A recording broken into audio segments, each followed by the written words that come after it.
Take on the challenge of the rising income inequality, बढ़ती आय असमानता की बात करें दोस्तों हम लोग, क्या कह रहे हैं सैम पित्रोदा जी हमारे यहाँ पर। ठीक है, सैम पित्रोदा वैसे तो कांग्रेस नेता है, लेकिन ठीक है, बाकी और भी काफी सीनियर ब्यूरोक्रेट सीनियर हमारे पोजीशन पर रहे हैं देश के अंदर। चलिए बात करते थे हिंदू आर्टिकल की, take on the challenge of rising income inequality. जी हाँ, देश में आय असमानता बढ़ रही है, इनकम इनइक्वलिटी लगातार बढ़ रही है। हर कोई देख रहा है यहाँ पर, अमीर और अमीर हो रहा है, गरीब और गरीब हो रहा है। कारण बताने की मुझे आवश्यकता नहीं है। कहीं ना कहीं जो एक बड़ा अंतर है कहीं ना कहीं हमारे यहाँ पर, कि जो स्किलफुल हैं, जो अच्छी एजुकेशन हासिल कर रहे हैं वो और ऊपर जा रहे हैं, जिनके पास बेसिक एजुकेशन नहीं है, बेसिक स्किल नहीं है, वो लगातार गरीब और गरीब होते जा रहे हैं। या फिर खेती कर रहे हैं, खेती में ग्रोथ नहीं हो रही है, खेती में समस्याएं बनी हैं, तो और गरीब हो रहा है किसान हमारा, जो गरीब तो और गरीब हो रहा है। वहीं जो बिजनेस चला रहे हैं, सफल बिजनेस चला रहे हैं, आईटी सेक्टर चला रहे हैं, वो और अमीर हो रहे हैं, वॉटेवर। तो अमीर और अमीर हो रहा है, गरीब और गरीब हो रहा है। ऑक्सफैम की रिपोर्ट कहती है कि भारत की 1% आबादी के पास देश के लगभग 51% रिसोर्स हैं। ये बार बार डेटा सुना होगा यहाँ पर। चलिए बात करें, क्वेश्चन पहले देखें आपके संग, क्या हम डील कर पाएंगे इस क्वेश्चन को। डिसेंट्रलाइजेशन और प्रगतिशील कराधान भारत में आय असमानता को दूर करने में कैसे मदद कर सकता है। सवाल मेरे पास आपका स्क्रीन पे ये है कि आखिर कैसे प्रोग्रेसिव टैक्सेशन और डिसेंट्रलाइजेशन हमेशा मानता हूं एक रामबाण है अपने आप में आय असमानता कम करने का। इसको अलग मॉडल में हम कहते भी रहते हैं, हम लोग पीएम साहब भी कई बार कह चुके हैं, लेकिन बस हम कहते हैं, इंप्लीमेंट नहीं करते हैं। तो डिसेंट्रलाइजेशन बहुत ज्यादा जरूरी है देश के अंदर। मैं बहुत बड़ा समर्थक हूँ इस टर्मोलॉजी का, लेकिन उतना ही हम लोग कम होता जा रहा है 2014 के बाद, उतना ही हम लोग सेंट्रलाइज होते हुए देख रहे हैं चीजों को, उतना ही ज्यादा कंट्रोल होते देख रहे हैं सेंटर के स्तर पर, जितना कि ज्यादा डिसेंट्रलाइज होना था चीजों को हमारे यहाँ पर। और फिर क्या प्रोग्रेसिव टैक्सेशन। आइए बात करते हैं असमानता क्यों बढ़ रही है। पहले बात करें आपके साथ आय असमानता को कम करने की रणनीति क्या क्या है। तो सुनिएगा आराम से, मैं चाहूंगा पॉइंट्स बनाते जाइएगा, लिखते जाइएगा। पहली रणनीति, आय असमानता को कम करने की रणनीति नंबर 1, देश में प्रगतिशील कराधान लाया जाए। प्रगतिशील कराधान क्या होता है? प्रगतिशील कराधान, प्रोग्रेसिव टैक्स। देखिए दोस्तों, इन जनरली हम 3 टैक्स की बात करते हैं। इन जनरली एक होता है अनुपातिक कर, प्रोपोर्शनल टैक्स, प्रोपोर्शनल टैक्स होता है दोस्तों। एक होता है रिग्रेसिव, यानी कहीं ना कहीं हम बात कर रहे हैं एक रिग्रेसिव टैक्स की, और एक होता है प्रोग्रेसिव टैक्स। क्या अंतर होता है तीनों में? देखिए, ये आपकी इनकम लिख दी मैं नीचे, इनकम बढ़ रही है और ये टैक्स रेट या कर की दर बढ़ रही है। ठीक है, मान लीजिए आपकी इनकम 1 लाख है, टैक्स 10% है। इनकम 2 लाख है, टैक्स 10% है। इनकम 50 लाख है, टैक्स 10% है। What ever is your income size हो, कुछ भी इनकम हो, लेकिन टैक्स का रेट हमेशा एक से रहेगा, यानी एक ही अनुपात में रहेगा। तो रेट हमेशा 10% रहेगा आपकी इनकम पर। इनकम भले 10 लाख हो जाए, 20 लाख हो जाए, 50 लाख हो जाए, आपकी इनकम कितने अमीर हो जाए, आपको एक समान टैक्स देना है। तो ये हो गया दोस्तों आपका प्रोपोर्शनल टैक्स या अनुपातिक कर। वहीं यदि आपकी इनकम 10 लाख है तो आप दे रहे हैं 30% टैक्स, 20 लाख इनकम है तो आप दे रहे हैं 20% टैक्स, 50 लाख इनकम है तो आप दे रहे हैं 10% टैक्स, और 1 करोड़ इनकम है तो आप दे रहे हैं 5% टैक्स। यानी आपकी इनकम बढ़ने पर टैक्स का रेट कम होता जा रहा है। इनकम बढ़ती जा रही है, टैक्स का रेट कम होता जा रहा है, यानी कि आप रिग्रेसिव टैक्स सिस्टम के अंदर हैं। प्रगतिशील नहीं, अधोगामी है ये, कि आपकी आय बढ़ने पर टैक्स का रेट कम होता जाता है। एक होता है आय बढ़ने पर टैक्स का रेट भी बढ़ता जाए आपका। जी हाँ, ये होता है प्रोग्रेसिव रेट, यानी इनकम हाइक के साथ साथ टैक्स रेट बढ़ता जाए। आप 10 लाख कमाते 10% टैक्स दीजिए, 20 लाख कमाते 20% टैक्स दीजिए, 30 लाख कमाते हैं 30% टैक्स दीजिए, 50 लाख कमाते हैं 30, 40, 35% टैक्स दीजिए। कुल मिलाकर ज्यादा टैक्स दीजिए आप ज्यादा कमाने पर। इसे कहते हैं प्रोग्रेसिव टैक्स। तो क्या यह असमानता को दूर कर सकता है? जी हाँ, ये बात बार बार कही जा रही है। इसको कहा गया कि अमीरों पर टैक्स लगाया जाए, गरीबों से टैक्स कम किया जाए। पूरा 2024 का चुनाव लड़ा गया, उसमें बड़ा मुद्दा था प्रोग्रेसिव टैक्स सिस्टम का। अभी संसद जब चल रही तब भी मुद्दा उठा प्रोग्रेसिव टैक्स सिस्टम का। बजट में कहा गया, कुछ हुआ नहीं, अलग बात है। लेकिन क्या अमीरों पर हमें ज्यादा टैक्स लगाना चाहिए? कुछ तर्क देते हैं होना चाहिए इस प्रकार का। तो अगर हम बात करें प्रोग्रेसिव टैक्स सिस्टम में दोस्तों, तो प्रोग्रेसिव टैक्स सिस्टम जो है ये देश की असमानता को कम कर सकता है। अमीर पे ज्यादा टैक्स लगाओ तो गरीब हो गया, और टैक्स लगा जो पैसा है वो गरीब को बांट दो, उसको वेलफेयर दे दो, तो थोड़ा सी इनकम बढ़ गई। तो ये एक सामाजिक रॉबिनहुड टाइप का काम करो, उसको लूटो और इसको दे दो। ठीक है, उसको ज्यादा मदद करनी चाहिए। तो क्या टैक्सेशन के द्वारा मदद करेगा व्यक्ति वो, ज्यादा अमीर पर ज्यादा टैक्स लगाया जाए? चलिए तो बात पढ़ते हैं दोस्तों। Implementation of progressive tax system where the wealth pay the higher rate and reallocating resource to the fund essential public services. जी हाँ, अमीरों पे ज्यादा टैक्स लगाइए उस जो पैसा सरकार को मिले उससे गरीबों के वेलफेयर पे काम किया जाए, पब्लिक सर्विस पे काम किया जाए, तो असमानता कम हो सकती है। ये एक माना हुआ थ्योरेटिकल अप्रोच है, प्रैक्टिकली ड्रिवन नहीं है कहीं पर, लेकिन मेरे मानना है कि एक थ्योरेटिकली अप्रोच है जिसको विपक्ष मांग कर रहा है लाने की। गलत सही जब होगा तब लागू करके देखेंगे हम लोग, ठीक है। तो एक बात चल रही है दोस्तों हमारे यहां पर,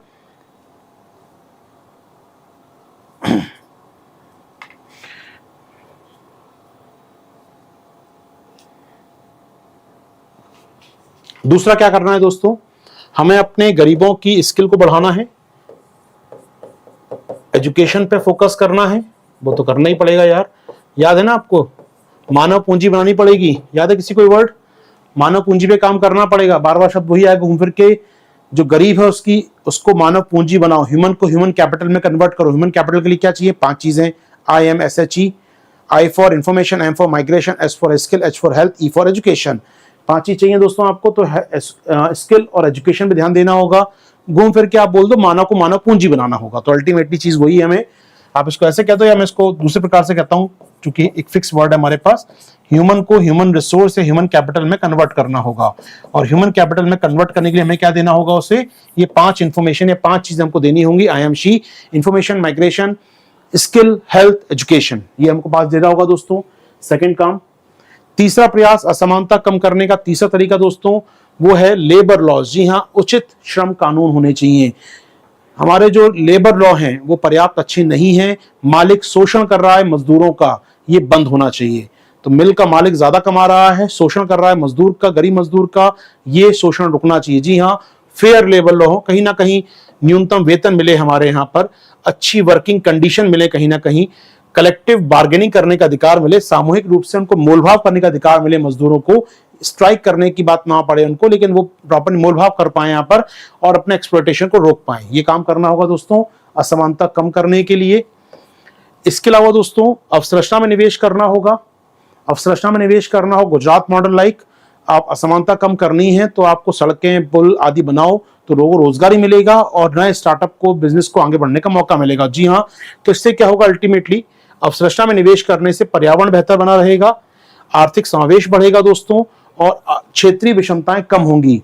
आखिर सारा विदेशी निवेश या निवेश नोएडा, गुड़गांव, हैदराबाद, अहमदाबाद, मुंबई, चेन्नई, पुणे में ही क्यों आता है? इंफ्रा अच्छा है, मार्केट है, क्यों नहीं पटना या कहना चाहिए मुझे रांची या भुवनेश्वर या कोलकाता या मिदनापुर में आ सकता है, वहां भी आ सकता है।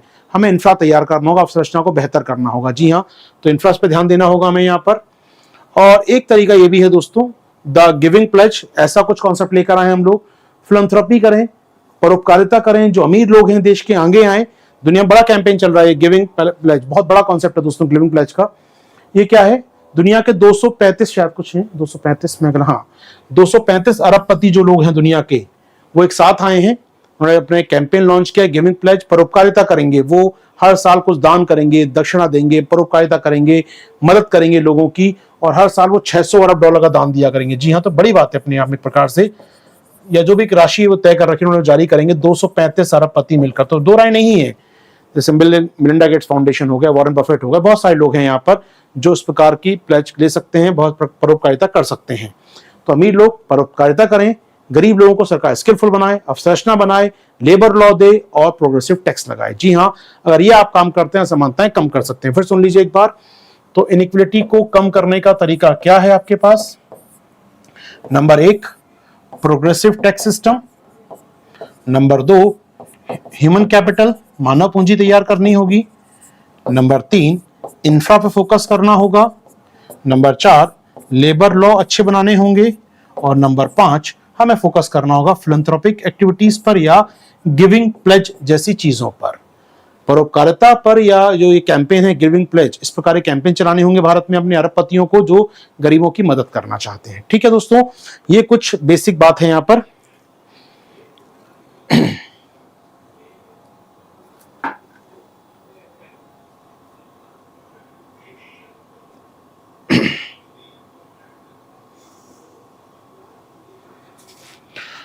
चलिए,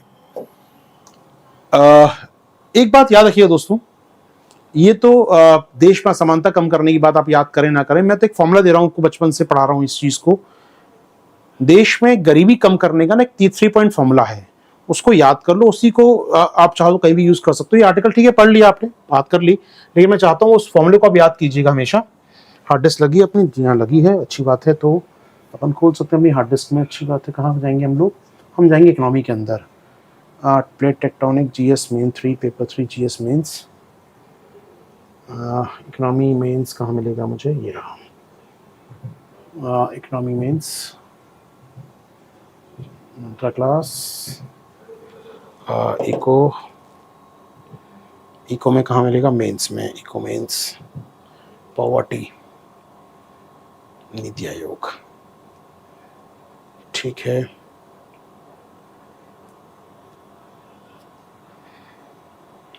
ओके, स्टार्टअप समरी,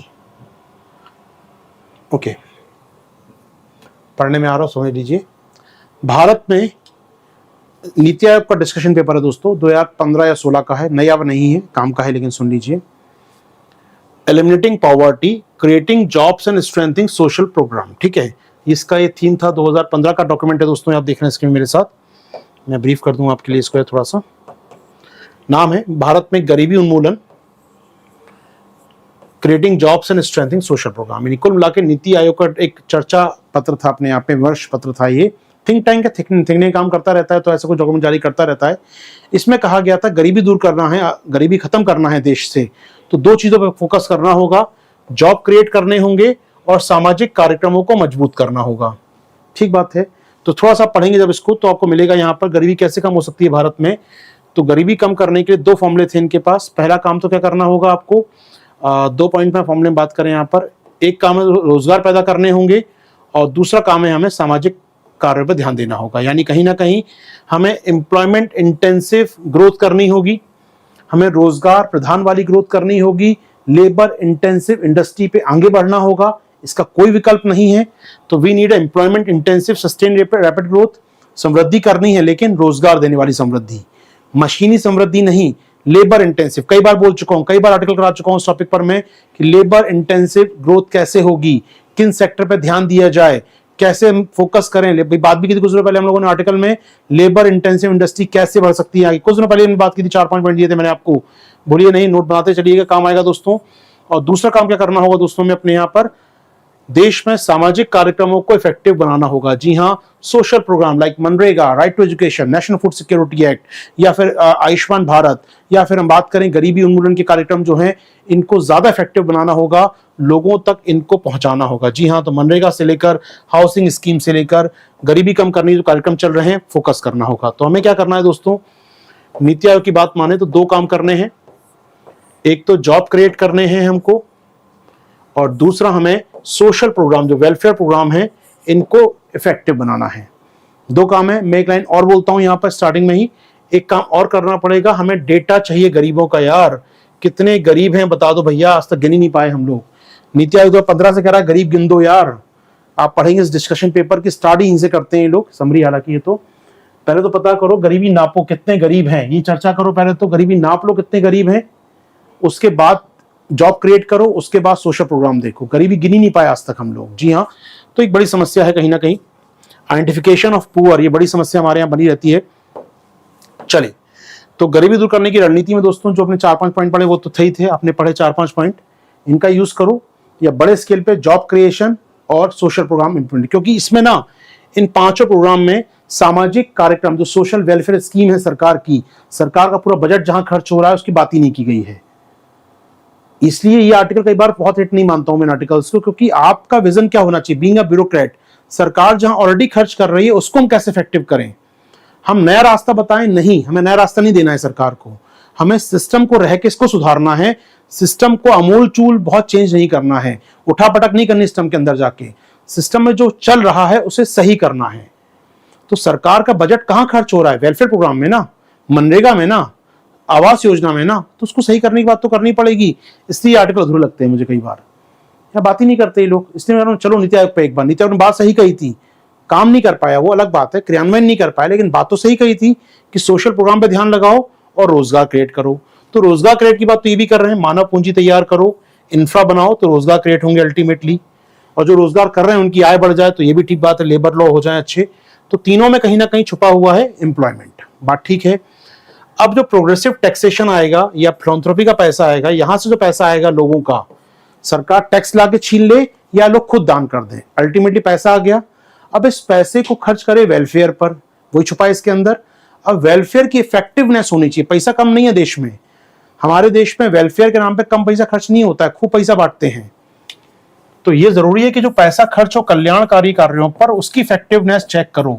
तो लास्ट पॉइंट जरूर लिखना चाहूंगा इस पर। मैं क्या कहूंगा, ये जो पैसा यहां से आएगा दो जगह से, कहां से, गिविंग प्लेज या फिलैंथ्रोपी एक्टिविटी से, या सरकार टैक्स लगाएगी, इस पैसे का सदुपयोग, efficiency of welfare program must be there, social auditing must be there, वहां पर सामाजिक अंकेक्षण होना चाहिए, वहां पर आप बोल सकते हैं कि अकाउंटेबिलिटी होनी चाहिए। तो असमानता कम करने का एक तरीका है दोस्तों, वो है सामाजिक कार्यक्रमों की प्रभावशीलता, effectiveness of social program, social welfare program. अब आंसर पूरा होगा आपका। और फिर लास्ट में जोड़ सकते हैं, गरीबों की गणना करो, डेटा लाओ, कैलकुलेशन करो, डेटा ड्रिवन पॉलिसी की आवश्यकता है, डेटा नहीं तो कुछ नहीं, बिन डेटा सब सून। जी हाँ दोस्तों, रहीमन डेटा रखिए, बिन डेटा सब सुन हो जाएगा वरना यहाँ तो। ठीक है दोस्तों, चलो आगे बढ़ेंगे हम लोग यहाँ से। Good night sir, good night बेटा, सो जाओ, जाकर आराम सोते रहो।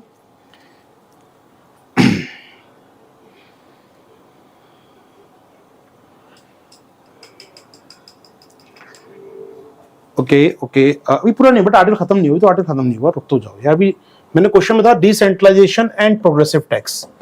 तो प्रोग्रेसिव टैक्स का रोल इतना ही है कि प्रोग्रेसिव टैक्स से सरकार के पास रिसोर्स बढ़ेंगे, और रिसोर्स को अगर सामाजिक सोशल प्रोग्राम में लगाए सरकार, और इनकी इफेक्टिवनेस, इनकी मॉनिटरिंग करें, इनकी निगरानी करें सामाजिक कार्यक्रमों की, तो बेहतर परिणाम आ सकते हैं। ठीक है, तो ये तो बात हुई। लेकिन अब आवश्यकता है कि सरकार जो प्रोग्राम, पैसा सरकार के पास आ गया, पैसा आज भी था, पहले भी था, तो इफेक्टिवनेस कैसे होगी?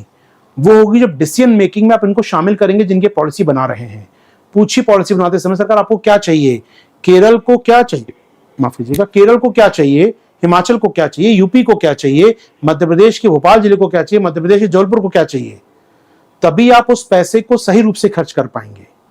One policy for all India नहीं हो सकती, वन पॉलिसी फॉर ऑल नहीं हो सकती, हमें कस्टमाइज करना होगा, हमें पॉलिसी को कस्टमाइज करना होगा। और वो कब होगा? जब डिसेंट्रलाइजेशन होगा, जब पंचायतें, लोकल बॉडी, हमारे local product, local awareness, aware citizen, civil society आगे आकर पॉलिसी मेकिंग मदद करेंगे। तो इसका काम क्या होगा? ये पैसा देगा सरकार को, प्रोग्रेसिव टैक्स सिस्टम, और डिसेंट्रलाइजेशन क्या करेगा? पॉलिसी मेकिंग में मदद करेगा। क्योंकि पॉलिसी मेकिंग में मदद करने की बात है, पॉलिसी बनाए कैसे, तो ये बात है। और फिर जब निगरानी की बात आती है ना, तो आपको लगता है कि सेंट्रल का अधिकारी निगरानी कर सकता है गांव की स्कीम पर, दिल्ली में बैठा अधिकारी निगरानी कर पाएगा? यहां पर नहीं कर पाएगा। Local auditing, local monitoring, local administration अगर अच्छा होगा तो ज्यादा बेहतर होगा। तो कहीं ना कहीं हमें क्या करना होगा? डिसेंट्रलाइज करना होगा, पॉलिसी मेकिंग को भी और मॉनिटरिंग को भी, तभी काम बेहतर होगा। तो ना केवल पॉलिसी बनाने में, बल्कि पॉलिसी की मॉनिटरिंग करने में भी, यानी क्रियान्वयन की मॉनिटरिंग करने में भी लोकल बॉडी जिम्मेदार हो सकती है। That's why we need a decentralisation. ठीक है दोस्तों, अब ये क्वेश्चन आपके होने के करीब आ गया है। अब आइए देख लेते हैं एक बार। तो यहां पर डिसेंट्रलाइजेशन पॉइंट क्यों है दोस्तों? बताया मैंने डिसेंट्रलाइजेशन क्यों जरूरी है, क्योंकि कहीं ना कहीं लोकल नीड्स हैं, उसके हिसाब से पॉलिसी बनानी पड़ेगी आपको। स्थानीय आवश्यकताएं क्या हैं, उसको देख के बनाना पड़ेगा। इसके अलावा देश में लगभग 800 जिले हैं, अलग संसाधन है हर किसी के पास, हर किसी की अपनी क्षमता है ना यार। कोई बैकवर्ड है, कोई फॉरवर्ड है, कोई चालू ही नहीं हुआ ग्रोथ में, कोई बहुत आगे जा चुका है। देश के किसी जिले में तो मेट्रो हर कोने तक पहुंच गई और कहीं मेट्रो में बैठना नसीब नहीं हुआ लोगों को। तो असमानता बहुत ज्यादा है, अलग अलग बहुत है यहाँ पर। तो ऐसे में जब है तो ऐसे 500 800 जिले हैं तो 800 प्रोडक्शन हब बन सकते हैं। जी हाँ, हम यूज करें यहाँ पर कि अगर फोकस स्मॉल स्केल पे करेंगे तो बैंक जुड़ पाएंगे, स्मॉल स्केल पे लोन दे पाएंगे, रिसोर्स लोकल लेवल तक पहुंच पाएंगे यदि डिसेंट्रलाइजेशन होगा दोस्तों। जी हाँ, तो गांधीयन अप्रोच जो थी, आज अखबार में याद आ रहे हैं सैम पित्रोदा साहब को, गांधीयन अप्रोच ऑफकोर्स फॉलो करते रहे हमेशा से गांधीवादी अप्रोच को। ये तो गांधीयन अप्रोच की आवश्यकता की बात है यार। Self sustainable villages, self sustainable township हमारे यहाँ पर। जी हाँ, आत्मनिर्भर गांव की बात, आत्मनिर्भर शहर हो हमारे पास, तब बनेगा आत्मनिर्भर भारत हमारा। जी हाँ, तो ये बात कह रहे हैं, ये आर्टिकल राइटर कह रहा है हमारा यहाँ पर। चलिए, तो क्वेश्चन हो पाएगा दोस्तों आपका, क्या डील कर पाएंगे? क्या चाहिए इस क्वेश्चन में? मुझे इंट्रो चाहिए, अच्छा सा इंट्रो चाहिए, अच्छा सा मुझे। आप चाहें तो असमानता को दिखाने की डेटा यूज कर सकते हैं, ऑक्सफैम की रिपोर्ट कि देश के 1% लोगों के पास देश के 51% रिसोर्स हैं, और देश के सबसे गरीब जो 20% हैं उनके पास देशी और 3% रिसोर्स हैं। यानी कहाँ 20% आबादी के पास गरीब 3% रिसोर्स और कहाँ टॉप 1% के पास देश के 50% रिसोर्स। बड़ा अंतर है अपने आप में। डेटा यूज करें। ऑक्सफैम की रिपोर्ट आती है हर साल, नाम सुना होगा आपने ऑक्सफैम की संस्था का। सरकार ने एक्शन भी लिया इस पर रिपोर्ट जारी करने के नाम पर। लेकिन इंट्रो हो गया, अब आइए कि भारत में असमानता दूर करने के क्या क्या प्रयास कर सकते हैं। तो हाउ टू रिड्यूस इनइक्वालिटी, कैसे असमानता कम की जाए, इस पे पॉइंट बताइए 4-5 क्या क्या करना चाहिए। फिर आइए कि प्रोग्रेसिव टैक्स सिस्टम से क्या फायदा होगा सरकार को। इससे सरकार को रेवेन्यू मिलेगा, सरकार के पास संसाधन होंगे, सरकार वेलफेयर स्कीम तैयार कर पाएगी। लेकिन ये स्कीम इफेक्टिव हो उसके लिए क्या चाहिए, हमें डिसेंट्रलाइज करना होगा चीजों को। डिसेंट्रलाइज करने में पॉलिसी डिसेंट्रलाइज करें, इंप्लीमेंटेशन डिसेंट्रलाइज करें, मॉनिटरिंग डिसेंट्रलाइज करें, तभी भारत में पॉलिसी सोशल कार्यक्रम पहुंच पाएंगे अंतिम व्यक्ति तक। तो दोस्तों कैसा लगा ये वीडियो आपको बताइए कमेंट बॉक्स में। आप ज्वाइन कर सकते हैं मेरे संग मेरी करंट अफेयर्स क्लासेस दोस्तों, जो उपलब्ध हैं जीएस विद आशीर्वाद ऐप के ऊपर, जहां डेली क्लास होती है और नोट्स प्राप्त होते हैं। इसके अतिरिक्त आप जुड़ सकते हैं ऐप पर हमारे पीटी और मेंस के विशेष कार्यक्रम पर। लॉग इन कीजिए हमारी ऐप पर। Thank you.